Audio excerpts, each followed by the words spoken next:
This talk is game design with live game operation. So just by raising your hand, who is doing live game operation here today? 1, 2, 3, 4, 5. Cool, awesome. So as you know, like live game operation is something that is very complex. So this talk is not really about full game design process, because otherwise we're going to spend 48 hours here just talking about live game operation as a whole. So I'm going to go by subjects and really skim through it, sometimes go deeper, but more or less it's just you're aware of, it's really impossible to go through everything. But still, you know, for those who doesn't know what is live game operation, for people that already know what is live game operation, I'm pretty sure you're going to find some information that is relevant for you that you can apply in your day-to-day work. What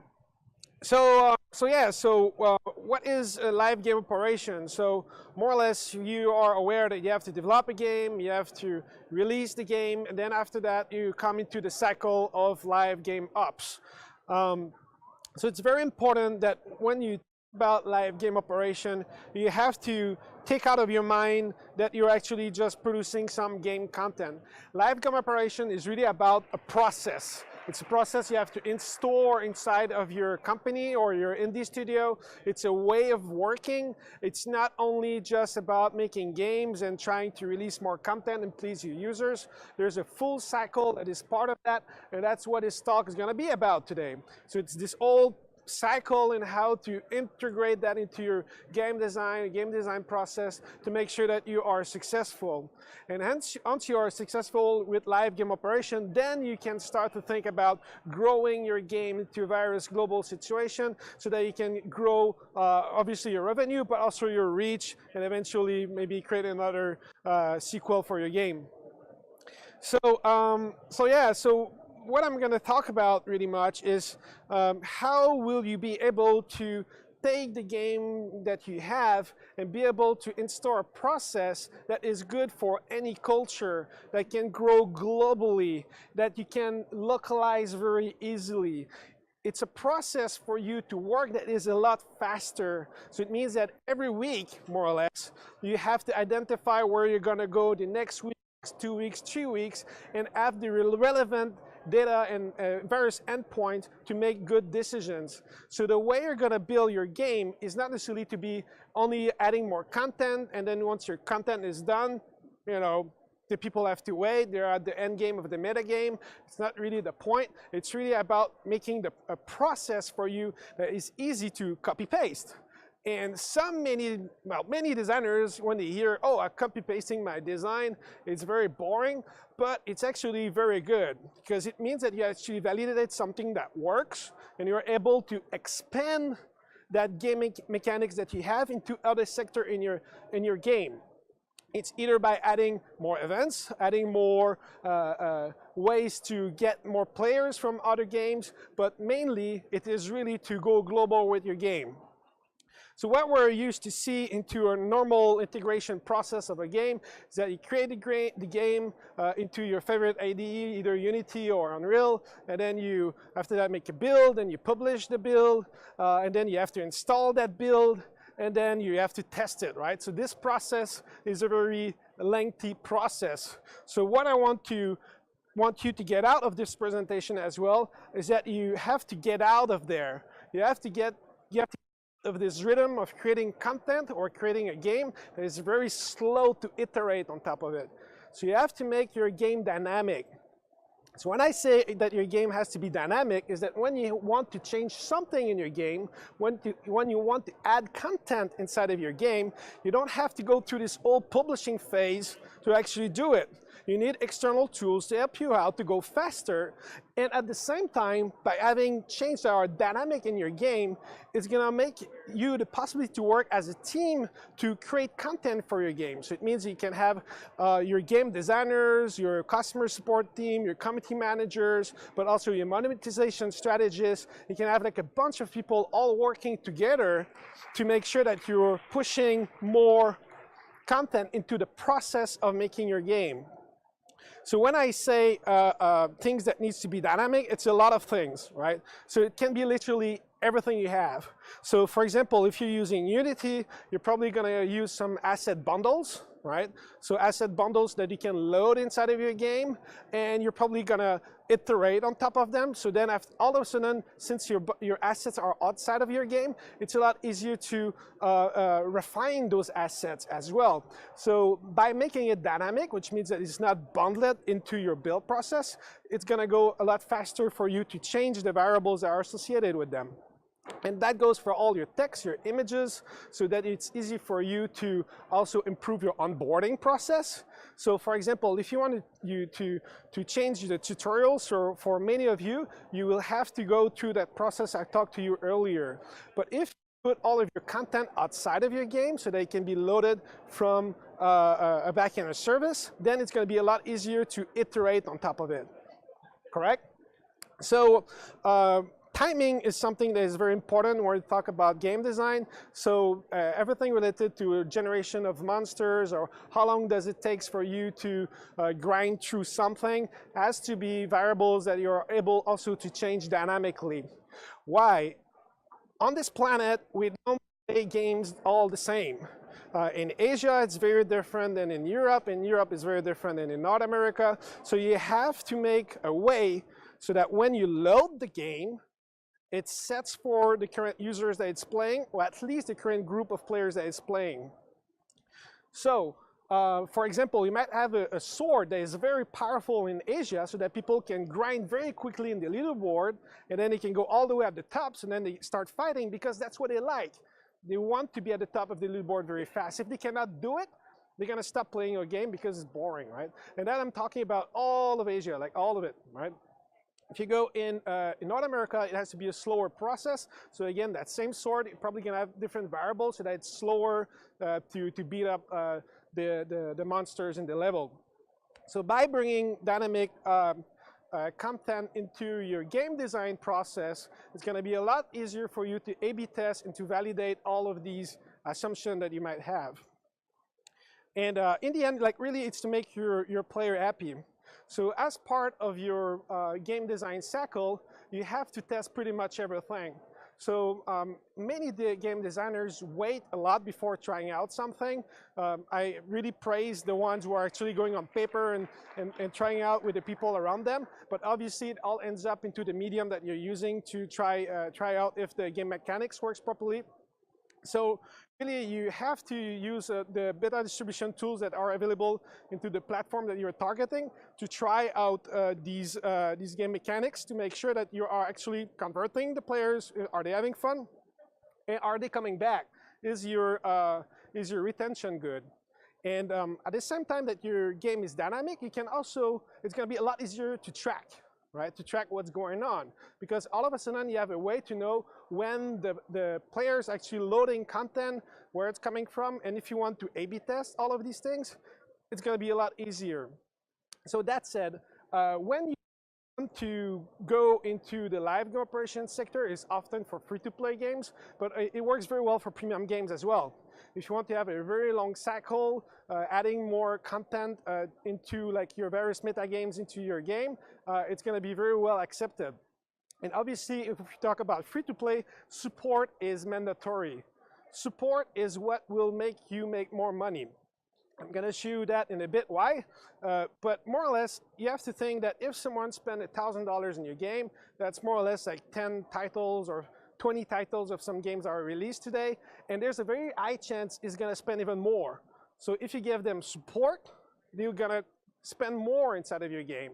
So as part of making your game design process, you have to install these places where the players can find a way to communicate with you. So yeah, and there's a very high chance that you're going to have an angry mob based into some updates you're going to put into your game. Either you change like some mechanics, or you are about to make an update and something doesn't work, and then everyone is angry about it. So I highly recommend that you have a place for them to talk, right? So you have to own the conversation. So as you can see, like live game operation is a very wide array of understanding of how your players perform. so you have to own the communication, you have to own the support, you have to be able to have dynamic inputs into your game design and your metadata. So all of these things has to be handled by one genuine input. And the truth is that there's various ways to listen and to overall theme operate on top of this. We're going to reach that part also in a bit. Rich interaction and diplomacy between kingdoms. Right now, who knows Lilith games? That's why in patch 1.14, yeah, good one. we're making it so that every kingdom can choose Chinese its developers own king. are attacking for the West, right? So why am I showing Lilith games is that more or less their cycle of release into new game is like incredibly fast. So it means that every 2 weeks they're gonna come up with a super huge release, but at the same time it feels like they're working 48 hours a day. It's insane, and they're literally putting all the feedback of the community into their new releases that they are doing. So here they added like more community arrangement. So they put a way to make a democratic voting inside of the game, because that's what the people wanted in the West. That's what they learned. And then they implemented that into a new update. And then all the crowd, the whole community, like, wow, this is amazing. And then, like, I'm talking 2 weeks after, right? Every 2 weeks, making a new update, big updates. Then the committee was complaining on some leveling process into how the various troops were building up, but also how you can acquire new ways to expand your castle. So they changed the whole way, the whole upgrading system. So the leveling, they changed all of it, and that way they were able to address these problems. But if they didn't listen to their community, if they didn't have a way to make those patches really easy, or to change those various design as part of variables as part of the design, they wouldn't have been able to do that. And then eventually, like, they came up with new content, like it was a full new race. So it really like stage gate, which is you release new content, you validate your things, you roll back a little bit, then start to release more new content. I'm going to show you in a bit how this translated in very high revenue without making any user acquisition, or barely any, simply because they listen to their players and they come up with something that is very original. So we all know how well consoles are doing today, but obviously I cannot skip the smartphones. So here in Montreal, we have a huge legacy of making super awesome console games, and I think mobile has been something that has been slowly starting, okay? But still, you have to figure out that in 2025, there's going to be 6 billion people on this planet with a mobile phone that has internet connection, okay? So the crowd is going to be totally a lot bigger than what it is now, okay? So it's a really good way to come up with new mechanics, but also come up with new game design. And when there's new players coming in like this, it's easier for them to convert into payers. But also there's a huge legacy. So for example, us in North America, it's been a very long time that we're over 75 people that are on the internet, 75% of the people are on internet or has a smartphone. And so it means that the players are much more aware of what they're looking at. So now you're having phones that are cross-pollinizing, you have game on the phone that are cross-pollinizing game mechanics. So for example, if you look at the PlayRix games, which you have like a match tree with building stuff, you know, they combine these mechanics together. You're seeing that more and more since a year and a half, and that's a trend that's gonna just go higher. For example, PvP idle game RPG, right? So you're gonna have like stuff like this happening more and more because the users are more aware of what is available in terms of game design. So I'm gonna go in that one very quickly, but more or less is to show you that people are getting more wealthier on this planet. Okay, so a year ago we had 28 countries that were spending more than 100 million into the gaming industry, and now we're at 32. And more or less, like if you cover these 10 countries that are there, if you can recognize the flags, you more or less cover 92% of the spenders on this planet. So it means that if you, again, put your game in a way that is dynamic, that it's easy for you to localize the content, that is easy for you to build segmentation, to target cultures and all these things, then you're gonna be able to target 92% of the spenders on this planet, which is really big. And then if we talk about like downloads, you have to add 5 more languages, and then you hit 74% of the downloads worldwide. So those are KPIs that are important just to give you a scope on how you should maintain a vision that is global and not only English or local, and that you should grow in those directions. And then that's the graph you don't see very often. Okay, so let's see if okay, it's not animated, doesn't matter. So so what you're seeing here is that on the left side of each of those countries, it's the revenue being spent by genre, okay? And on the right is the downloads. And that's per country, more or less. So you can see, like in Japan, they download like so many sport games, like a lot of sport games, but there's barely any revenue coming from there, right? So when you're building your game, you can also target where your game are going and adjust the way you want the people to spend based on the trends.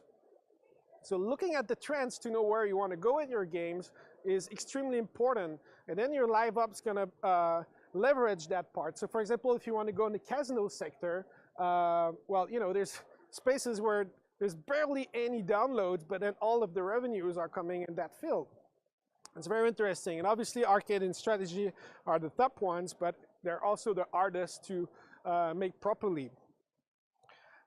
So when you are growing your games in various countries like this, you want to have at least one of these 3 KPIs that are well. So to have a successful games today in 2018, you need one of these 3 to be good. It's either you have like a lot of users, or you have a lot of users, no, you can have a small amount of users that convert well, or you can have a lot of players actually paying something in your game, right? So your RPPU is going to be very high, which means that when they're spending a lot of money. So if you are with a lot of DAU and you're free-to-play games, you can put ads, you're going to make money, you're going to be fine, right? So we see that happening a lot in hyper-casual games, and it's kind of flooding the market right now. And there's a lot of genre that needs to be done properly. So far, we define about like 12,000 type of game mechanics that float into the hyper-casual style of games that needs to be done. So there's a lot of them. But still, like, and then if you have 2 of those, you're gonna be very rich. And if you have the 3 of them, you're gonna be like filthy rich, right? So you have to aim for something, right? And obviously, while you're doing your various analytic, you're gonna look for your retention rate, and then you're gonna look at how well it converts, well, obviously, and you're gonna have to optimize your old flow, and then we can start to talk about growth, right? And obviously, if you have people that monetize, you have to look to make sure that after 7 days that someone spends some money into your game, if they are still there.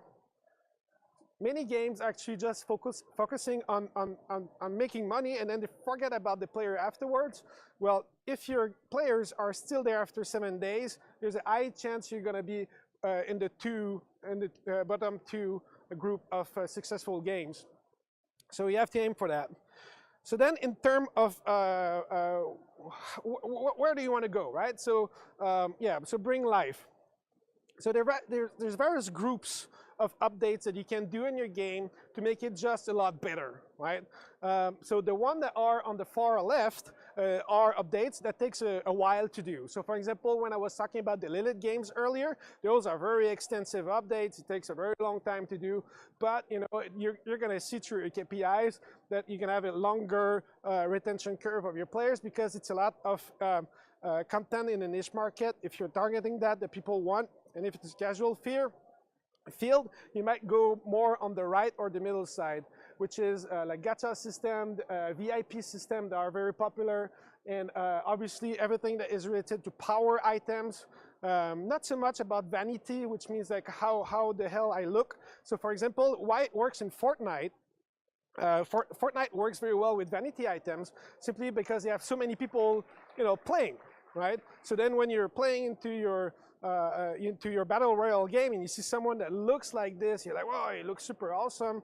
Then you might want to start to pay also into the VIP system and start to contribute to have like higher points to spend into the vanity items of the player. But you know, there's various points in there that I think that each of these little box needs like an hour to address and talk properly and how to implement in the game design so that it makes sense. And then I was talking earlier about how important it is to, how important it is to have content that that is not limited. So when you do an update and you're thinking about game progress rather than game content, you will have an endless progression line, right? So the key point in there is that when you are releasing just content that has a start and an end, and when it's end, you have to wait for the next update, such as expansion set or something like this, is that you're limited to what that is. But if you are making game process that you can just grind and grind and grind and play, and this is so fun, and you want to do it more and more and more, then you're gonna have time spent are super high. And when you look at the various stores, since it's the same in Steam and whatnot, it's the same thing you're doing every single time, right? But it's just so fun, you want more of it. So that's what you have to target. Game design shouldn't be something that is complex, should be something that is very simple. And then when we talk about free-to-play, many people forget that the time that you spend into the game itself is the currency. It's a currency, so you have to implement that into your leveling rhythm to really put the player in a situation where he thinks that what he is doing is actually of value. So here's another one that is very important. So your spenders are not the one who you think who they are. And those are actual stats coming from Playfab itself, where we are able to tell you that on day one, there's a lot of people are spending, but there's also a lot of people that are spending after 28 days. So the little pipe at the end, it's all the people who start paying after 28 days in the free-to-play game. So you have to make sure that your game progress and how you are actually leveling up in your game is so interesting, and there's no, I would say, limit for the people to continue playing, that eventually you're gonna grab that group. And if you look at the people who spend over $1,000, see that? The line is higher than the two other groups. So for whales, it's extremely important for them to spend a lot of time in the game before starting to take money out of the wallet and spend more money. So it's something to keep in mind. Dynamic content is going to make you the possibilities to understand these things, but also put the proper content for them. So that said, if you want to target like the first group, who doesn't know that? Well, who knows that game? Raise your hand. All right. So that's Playrix, and they have the IKEA effect in after 10 minutes that you're playing. So what that is that when you start playing, you are leveling up, and then you have this safe or bank that comes on the right, and you're like, okay, what is that? And when you click on it, it tells you that it's going to cost you $3.99 to get whatever is going to be in that safe, right? And as you progress, as you level up, this safe is going to have more and more virtual currencies in it. And eventually it will cap, I think, at 5,000. And then it's going to ask you, okay, now you can buy it. What is the IKEA effect in there is that you've worked for that. You've worked for that item. And if there's people here that are familiar with Club Penguin, that's exactly how it was working as well. Which was like the kid was working his life to get 1 million virtual coins, but he was not able to spend them. He had to ask his parent, okay, can you validate my membership so I can spend all that hard work that I've done? And then you have access to it. And then you can start to make some money. And this chest, in fact, if you don't spend in it, after 2 weeks that it's there, it's gonna come up again, and you're going to be able to rise it up all the way to 10,000 because you fall into another segment. If the game was not dynamic, you wouldn't be able to do that. And this is the most popular item being bought for them, for the first day spenders. And it's the same thing that you're going to see in most of those Asian games out there and more into the Western market. It's a very simple mechanic to make people spend more. And I'm pretty sure some of you know that book. It's Dan Ariely. It's going to help you to define how your pricing in your game, how to leverage the crowd to influence the spending in the game. I highly recommend that you read that book. And then we go into another sector, which is the VIP. So VIP, again, is very, very important. The VIP system is a way to, especially in multiplayer games, to put people together so that they can also compare to each other. The VIP mechanics is very easy to implement. It's usually working with buffs so that you can progress a little bit faster. You have more rewards based on your gameplay, and it's a monthly subscription as well most of the time. So that way you can very much have a way to progress with the player with a very long period of time. Usually when someone opts in for VIP, is going to play in your game for at least 2-3 months. So you need to have the content and the progression system to follow up with that. And again, like for this game, which is Mafia City, if I remember right, they're making updates every 4 days. Right? So they do updates in the store, they do updates in the game itself. So there's so many updates that they want to optimize the whole flow. And that's it. When you are working with the crowd, there's ways to convince people to be part of those group, right? So, so the way the government works around us, use propaganda mechanics that are very easy to implement also in mobiles, in multiplayer games, RPG games.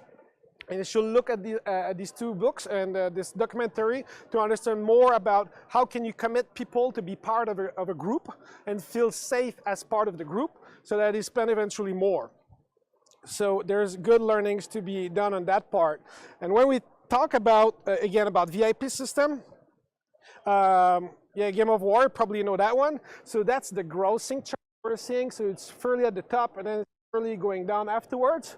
It's because they stop UA, right? So the day they stop user acquisition, that's the day more or less they stop to make money. So they were using this propaganda factor, which is all the other people are level 120, I want to be there as well. So they had this package more or less that you buy on the first day, that you were leveling up all the way to level 60, and then you're going to be part of that group, right? But at the moment that user acquisition was too expensive, then this just, you know, it was not a viable product anymore. But the game evolved so much toward that direction that they were not able to take it off and actually continue to grow afterwards. While they're working on that right now, it's a very good example of putting too much effort and first day spenders and not keeping your eye into those 28-day plus spenders that are, in my opinion, much more important. So where are we at? So yeah, what I recommend for you is that when you want to think about live ops is really much to have a full planning of what's going to come up for you. So having a calendar that's going to tell you, okay, well, this week I'm going to make a monetization event, and that monetization event is going to be really heavily monetized. I really hope that next week you're not going to do another one that is heavily monetized, because otherwise you're going to burn out your players, right? Your players are going to be like, oh my God, this is like so much grinding, so much effort. I don't have time for that. I'm going to put it on the side. So by calendar view, what I recommend for you is to have events that are also related to retention. Following the holidays worldwide and making currencies that are also being spent only in those events is very well accepted by communities worldwide, and that's something that is really easy to leverage. So for each of those events, can easily copy paste your main game mechanic and extend it at the flavor of the holiday, and just that makes it different. Players at least. So There's another book related to how to create events to make people happier doing the same thing over and over and over. It's a really old book, Ulrich Beck, about risk management, risk of time spent, and how much it will evolve into having better fun with the same thing. Anyway, you should have a look at that. So yeah, through those events, bring some new resources, some currencies, and the whole point is just to distract, as I'm writing there, just to distract them to their normal thing they're doing to their day-to-day, to have something that is still fun related to what they like, just a different flavor. And I was talking to you earlier about Art of Conquest, and here are the two graphs that are very important, is that when you're making large updates, it will affect your user base on the long term, and also your grossing. So you can see at the bottom is the number of downloads, that huge gap, but contrary to what I was showing to you with Game of War, the grossing still goes up, right? So this means that they did their game design so well, the players who were already playing was so part of the game that it will literally just be part of the vibe and continue spending and spending and spending and so on. So this game, as you can see, they're doing like a little bit of UA just to bring up new players, but they don't live out of that. And if you compare with games that are mainly focused on the right side of the silo I was showing to you earlier, then the grossing is going to go up and down, which is really about when they do events in two of their games. That's when they're going to monetize, because that's the only moment where the player is going to start to have the fun and have something different to play on. So as I was saying to you earlier a little bit, so regarding like the type of content that you're going to bring into your game, you have to make sure that you bring a good diversity of what the players might want. So there's a thing that it's called the 7 sins, right? So there's players that wants to kill everyone, there's players that want to be better than the other one, there's players that wants to look better than the other one, there's players that wants to talk with everyone, right? And then if you put that into the Bartle scenario, what I recommend for you is that when you do an update into your persona that you're aiming for, is that you're able to make a check mark for each of those, so that everyone in the quadrant is happy with what you're going to bring to them, right? So for example, if you're a game that is is monetizing on randomness, or that randomness is really important part of your premium game, you should have something random for each of those personas, right? Because then they're going to continue to grind and continue to have fun to get what they want. So you have to think of the various game mechanics to bring that on. So that said, the key really is to do that, right? In simple words. And then in that way, you'll be able to have like a user base that is not only happy, but that you really listen, and that you're actually giving updates that they care for, and that it's easy for you to operate on, instead of having like this box title mentality, which is I'm gonna bring this new expansion pack with the new land and all these new things, and then when you're done with it, it's kind of done, right? You can go with a smaller cycle of bringing more of what they want in a certain period of time, and really concentrate into that to make sure that they can play on and on and on and on and on. We can talk a lot about the various Supercell games, or the more Chinese core games that are doing it very well. Or you can look also at Lineage 2. So Lineage 2 is another game design you can look at, which has a lot of content, like so many items and so many ways to grow the game as a user, that when you go in the chats everywhere, it feels like Royal Rumble, right? Depending on which kind of persona you're at. And there's a lot to learn out of this. So yeah, so what I can do now is I can do two things.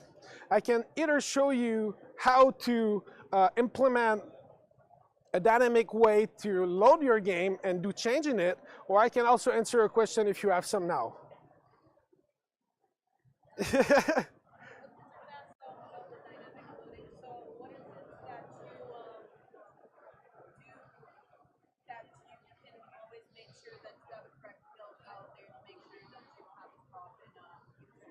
Sure, so the question is, if you're making a new build, how do you make sure that this is the correct build that you're making? That's correct?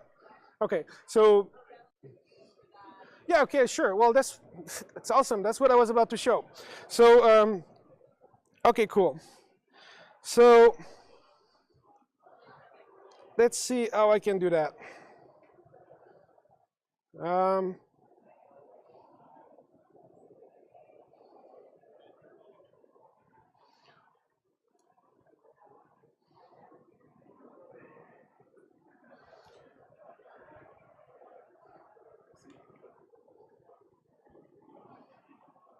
So I'm trying to find the same shortcut as earlier so that my screen comes on this screen. Yeah. All right. That was cool. All right. So, so we have this thing called Playfab. All right. So Playfab is a full live game operation platform. We're getting there. Where more or less we can literally fix most of the problems I've talked about into this track. And so this platform, we have building that for many years, and it has pretty much all the tools that you will need to segment, to use it as a CMS, to A/B test, to play as a group of players, to have your leaderboards, to manage your tournament, to manage your team, more or less. So Playfab is used by thousands of studios around the world, publishers, indies, it doesn't matter, and everyone fit into the ecosystem that we have. So what I'm going to do now is just jump very quickly in one of our game that we have. That's a demo title. Okay, so it's for me to show you pretty much how the dashboard looks like. So what you have on the first glimpse is more or less the KPI I was talking about that are important for you, which is your DAU, your conversion rate to payer, and then how much money you're making per those players.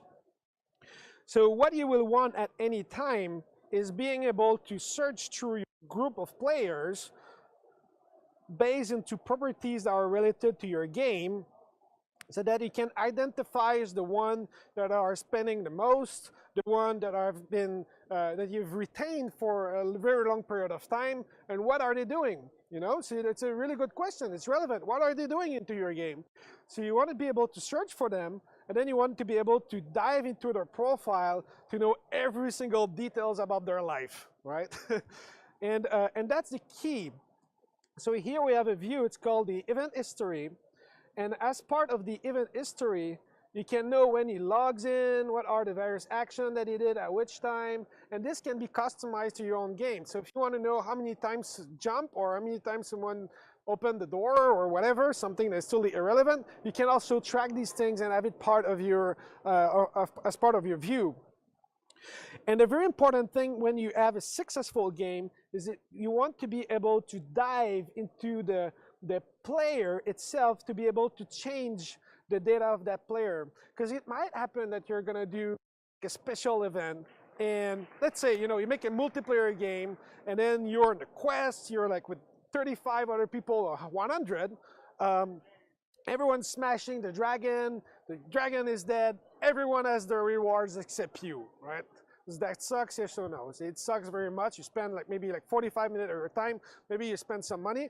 So what you want to do is that you want to write the support tickets, and then the agent, which is you or someone else of your team, can go in the profile and validate, yeah, he really played with other people and for a certain period of time, and I can go in, I can change variable in his profile, I can give him some items if I would like to, I can revoke some items, maybe he cheated, I don't know. And I can definitely give him some virtual currencies just to make him happy. And that's the whole point, is to make people happy. So support is very, very, very much important. And then when I was talking earlier about having different groups of players and to be able to target them properly, you want to have like a tool that's going to be really customized to your game. So that is, for example, let's say I want to take like all the players who didn't play for a very long period of times, for the last 30,000 minutes, he didn't play the game, which is quite a lot, okay? And then, but he's been a player who's done a lot of things. So I'm gonna put that this player, he killed more than 300 boss, right? So 300 is very popular here. So then when the player falls into that group, I want to be able to communicate with that player because he hasn't played for a while. He's been a very high player, so what's going on? So I want to be able to send them a push notification and really be able to target that push notification, right? So that way I can really have something that is customized, that is really relevant for that player. So I can say, hey John, you haven't played for the last few days, but then all of your friends have been playing. So how about you come with me and I'm gonna give you some currencies to spend with your friends because they have been playing a lot. So you can do this type of communication with your players. And then obviously, you can also give him like some items at the same time. And how about you also give him like some currencies. So that's all things you can do from Playfab itself, which is going to save you a ton of time. But also, like if you want to target, let's say like this group, but also that are only coming from a certain country, you will be able to do that as well. There you go, country. So that way you can really much target also, for example, if you like for example, the September 11 has different meanings around the world, right? So for some people it's the end of World War I, but from some others is the party of single people, right? I don't know if you saw about that, but all over Asia, if you were going in Alibaba, it was the party of single people. So you had rebates for people that are singles. And it was extremely popular. So in the first 15 minutes, Alibaba made $1 billion out of that, right? So it was really not about World War I. But in the West, it was about World War I. So different content, different way to make people in the trend. You have to be able to touch that and convert on those bases. So I really recommend to look at these things. And then obviously in Playfab you can literally build any kind of virtual goods you can think about. So you as a game designer can really decide how those items will behave. Is it items you want to rent for a period of time, items you want to consume, items that are forever into the player profile. But how about that you want to have like a bundle of items? It's also possible if you want to have like a chest, let's say, or like a quest. Finish the quest and then there's a random item coming out of a chest. You can do that also part of Playfab. And the good thing is that I was showing to you earlier how to build like a gacha system. Now I was telling you how gacha systems are important to be made. So it's something you can do also in Playfab. So that way when someone finishes a chest, you can also guarantee that there's, you know, like 1 unique, 3 rare, and some other items as part of the offering that they're either buying or that they are achieving. So that's a good way, again, to make it dynamic. And by making it dynamic, it goes beyond just items and players, obviously. So what you want to do also is being able to change your progression system at any time. So for here, if I change the number in my progression flow in terms of leveling, and I press save, when I load the game right away, not when I make a build, when I load the game, the change is going to be applied right away, right? So it goes a lot faster for testing. You can A/B test the whole thing. And obviously, if you want to change text or images, or if you want to change how leveling works in terms of your monsters themselves when they are level 5 or level 10, level 15, depending if you are constrained to an area, it's something for you to manage as well. And so obviously it wouldn't be a full platform if it was not of analytic. So we provide you with everything related to trends line. So we implement recently a benchmark system. So they can compare with other games depending on which threshold you want to compare to, and that way you can validate your retention or your 7-day retention, 28-day retention to other titles out there. And now what we want to do is also put it per genre, per genre, so that it's more relevant, right? And so we give you also a full data warehouse, so they can build any kind of query you would like. And so here's the thing: is that so Playfab, us, when we started the company 4 years and a half ago, we were a very small team of you know, a few people, and a year ago we were 18 people, and now we're a bit more than 125 people. Right? It's because we got acquired by Microsoft last January. So what is happening right now is that we are literally a kid that walks into like you know, like a candy store, right? So we're picking up all the tech that Microsoft developed through the years and making it part of Playfab. So all the Xbox Live services are now part of Playfab. Right, if you're going to make a game for PlayStation, you can still use the Xbox Live services, such as matchmaking service for True Skills, Smart Match. All these things are now part of Playfab, which is really good. So if you want to make like a battle royale game, you can do it today with Playfab, you know, very easily. And we're going to make sure that all the scaling, the load balancing, and all these things worldwide are done properly. But not only that, so we're also adding voice translation, automatic voice translation. So when I speak to you in English, you can hear me in Spanish or Japanese, whatever, it doesn't matter. But also like a voice to text. So if you're playing at home, your kids sleeping, but you want to know what people are saying, it's all going to be in text, what they're saying, so you can read it. So stuff like this is very, very powerful. But also, since we are with Microsoft, we have the whole Power BI suite is available for you. So Power BI is more or less like a big data warehouse with any kind of templates, with beautiful graph, and essentially like a no-brainer, can make pretty graph, because the way it works is that you select the database you want, and then it tells you what kind of graphic you can have, right? So then it's more or less very visual. You just click on what you want, then you're gonna have pretty graph about what you want to do. And I was talking about Hockey App earlier. So Hockey App, which is for beta testing, distributing your app or your game on console, doesn't matter, it works well. Having all your crash analytics is also part of this offering. And then to kind of wrap this whole thing, Microsoft is investing heavily in Playfab right now, so that we are more or less like the one-stop shop for everything that you need in terms of making your game dynamic. And so you're going to see a lot of new things in the coming quarters. So for example, 2 months ago, we released a full clan system. So if you want to do like the same thing as little games actually. So if you want to have like different roles inside of your clan, it's possible to do. Full invitation list. If you want to search for your clans, it's also possible to do with our clan system. If you want to have leaderboards with tournaments, so for example, here's something I'm going to show you. It's very cool. So we're going to go into the automation part, and we're going to go and schedule.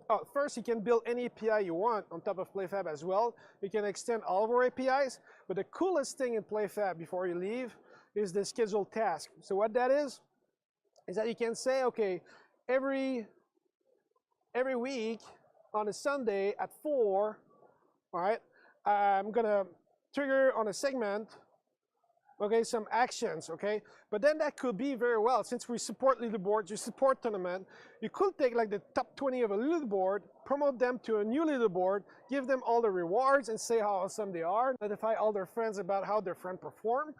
And essentially, it's adding so much vibe into your game that people just want to play more and more and more and more. You're gonna see your retention go very much higher.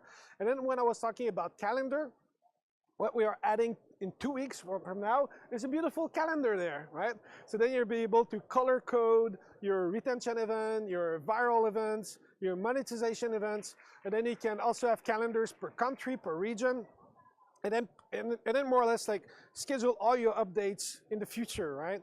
And then you look at the if your updates perform very well, and that's when you want to use segmentation with A/B testing, and that's obviously something that we support, so that it's make it easier for you to to do all of these things. So you can A/B test on stores, which means that you can show different stores of items depending on which group you're targeting, but also you can show different title data I was showing to you earlier so that the game behaves differently from one segment to another. And then the beauty of it is that once you have a really beautiful game, the game mechanics works very well, and you're plug and Playfab, it's damn easy to go in the game process, mind flow, rather than just releasing content and content and content and whatnot. Because you can literally iterate in what you already have. So that said, if you fall into the last bucket I was talking earlier, so you want to have ads as well. So you want to be able to say, well, you know, I'm making money now, so I have some money to spend to grow my game because I want to make more money faster, to invest in my second game. You're at that stage in your company. You're able to track these things inside of Playfab too. You can also track campaigns. So that way, when you're tracking campaigns, you can also track the ad unit, right? So that way you can create buckets, because once you get to the flow where your game is successful, you want to gather players that not only convert to payers, right, but also players that stays in the game, right? Players that really like they're creating a vibe into your community. If you don't have a chat or something like that, they go on the forum, they participate a lot. So there's a way to track all of these things to really create a good vibe into your game. And as you know, as a game designer, there's various ways to fit yourself into the Bartol scenario. Advertising needs to target these things, otherwise you're going to have an imbalance into your community, and a lot of people is going to be frustrated and they're going to leave. So it's important to bring a good flow of users, and most of the time your CPI is going to drop, like a lot. Your CPI, which is your cost per installs. And if you're making convergent marketing, which means that you're spending money into magazines, on TV spots, and elsewhere. If you're making like premium box titles, there's also ways that we can show you to leverage this part to be able to quantify these things and how does it return into your ROI. Rather important. And then Playfab, just to conclude, because I have no idea of the time, is that we're friends with literally everyone. Okay, so it means that if you want to build your game for Nintendo, for PSN, or for Facebook instant games, and very soon for online and WeChat as well, we support all of that. All right, so you don't have to integrate the SDKs, you don't have to integrate none of that. We done it all for you. So for example, if you want to query the PlayStation leaderboard, right, and gather the friends of yours in the leaderboard, you can do it with our own APIs. You don't have to query the stuff from PlayStation. And then the cool thing is that if you want to do the same thing on Microsoft, it's the same API. Was that beautiful, right? So you just have to target different platform. And for Nintendo, it's the same thing. If you want to do like Nintendo now support transactions, it means you can buy items as part of a game. It's also all integrated. So that's the beauty of it. And then if we come back to the CRM view, so you can have a player that goes from is in the bus playing his game, but it can definitely go back on the couch and go on the console and continue with the headset and continue exactly the same progression system. So it's possible to do today. And if you look at the new phones are coming up from Samsung and everything, literally those are bombs. They play PS4 quality games like very easily, and I really recommend to go that way. Think cross-platform, 6 billion players. You have to get them and bring them into your universe. It's going to be a lot easier. And we have a lot more friends. I can show you, right? So if you want to go with IBM Watson, we have a full data flow there. Then ask Watson what to do with your data. And then if you are aware of Photon, which is for multiplayer, if you don't want to use our super beautiful libraries, you want to use other services, Microsoft is that open nowadays, so you can use whatever you want. So you can use your own matchmaking service with the servers of Amazon, with the public profile of Microsoft. It's totally doable. So I highly recommend to do whatever pleases you, right? As long as it works. If you want to have like a payment provider, we also support all of this. And then obviously, like we have a full integration with GitHub, because GitHub is now owned by Microsoft. So that means that when you are doing your various APIs or when you're spinning servers with us, you can use a full merge commit from GitHub, and then you can bubble all that up into Playfab itself. Playfab also supports staging, so that if you want to promote your game from dev to QA to live, it's very easy to do. You can also do it per region, so that way it's very, very easy to work with. And then when you work as a team, you're gonna find out, if you have a popular game, which I hope so, that you need to track what the hell people are doing, right? So why you want to do this is that as soon as you're gonna have like your customer support team that's gonna work, and all of a sudden there's a very high chance that one of them is gonna start to give free virtual goods, free money to his friends, you know, and then all of a sudden you lose kind of control of your economy. So you're gonna be able to track all of that. So literally, like, any changes that are being done in the platform, you can review all of this if you want to, you can search to it, so that way like a full spectrum view of what the hell is happening in your team. So that's rather important. We're talking about money and other kind of implication as a studio level. So one last thing I can show you is that with Playfab, you can either go with bare metal machine when you're, oh, there you go. So you can either go with the bare metal machine or go with virtual machine when you want to spin your multiplayer servers. And again, like the multiplayer service that we're gonna give to you is the one used by Rainbow Six, is the one used by Forza, is the one used by, well, part by PUBG, but not all of it. So it's libraries that has been there for many, many years, and that have been battle proven, right? So it's something that works very well. The matchmaking queue can support more than 150 players. Right? So you can have really like a lot of people in one server that works very well. We're TCP compliant, UDP compliant. We do pass, NAT, true, traversal, and all these things. It's very much wonderful. So yeah, so to answer your question, that's how you can do it. So does anyone else have a question? Yeah.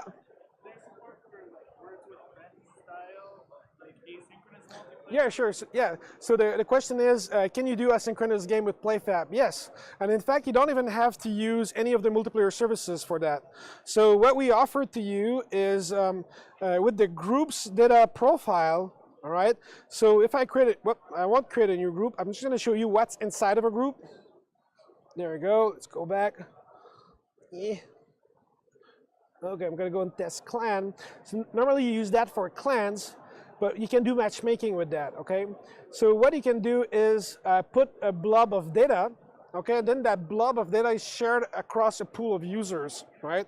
And then with Cloud Script, you can save in the blob of data whose turn is it, right? And then since we have socket, you can bubble up and say, hey, it's your turn. You have turn base. So, and this is totally asynchronous. There's nothing. It's RESTful. It's using functional closure function with the Cloud Script here. So it's something to do very easily. And then if you want to do like matchmaking, you can also do it that way. Using our handlers, so that you know when someone started a room or is in the lobby waiting and wants to search through the various rooms. I can speak for 2 more hours. Yeah, good. And so yeah, so more or less, there's ways to build asynchronous very easily, and it's going to be very cheap. So Playfab is less than $0.01 per player in a monthly basis. So if you have, yeah, so it can go all the way to 0.2 of a cent per player. So it's very, very cheap to have all of that. So yeah. Any other question? I have space for one more, they say. No, okay, let's close it up. Thank you so much for listening.